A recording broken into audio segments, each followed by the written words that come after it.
دلوقتي في العصر الحالي هو فكرة الdigital الزيادة عن اللزوم.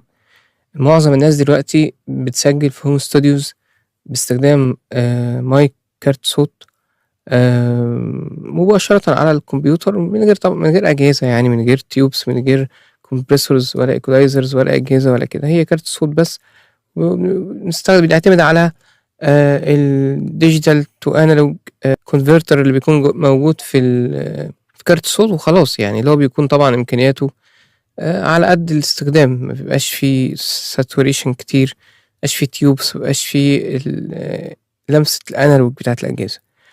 وعشان كده بيكون من الحاجات برضه المهمة اللي بتخلّي شغلك أدفى وأقرب للشغل اللي بنسمعه وهو استخدام الplugins اللي بتعمل saturation، الplugins اللي بتدّيك اللمسة اللي هي بتاعة الأجهزة، تمام.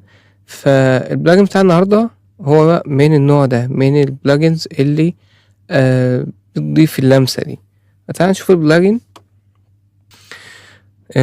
الplugin ده شغال النهارده، تقدروا تحمّلوه النهارده وبُكرة ببلاش من موقع soundtoys، تمام، زي ما قُلت لكم في الفيديو اللي فات. هو اسمه little radiator وهو preamp، تمام، هو tube preamp، يعني هو بيدّيك اللمسة بتاعة الtubes اللي هي بتبقى دافية. أول حاجة بقى يعني نوصفها عشان نوصف الeffect بتاعه عشان نقدر نفهمه شوية. الeffect بتاعه إن هو بيدّينا صوت أفتح من غير equalizer، خلاص، حاجة بسيطة مش حاجة كبيرة يعني، بس هو بيفتح الصوت سِنّة بسيطة، تمام. الحاجة التانية بيزوّد شوية في الlow end فبيخلّي الصوت مليان أكتر، beefy أكتر، تمام. يبقى هو بيزوّد حبّة في الhigh end بيخلّي الصوت فاتح سِنّة بسيطة، وبيخلّي الصوت برضه مليان سِنّة بسيطة، يعني بيزوّد حبّة في الhigh وحبّة في الlow، تمام. فده بيخلّي الصوت يبقى شوية شبه الأجهزة، بالإضافة إن هو بيعمل little compression، يعني حبّة compression كده على الصوت.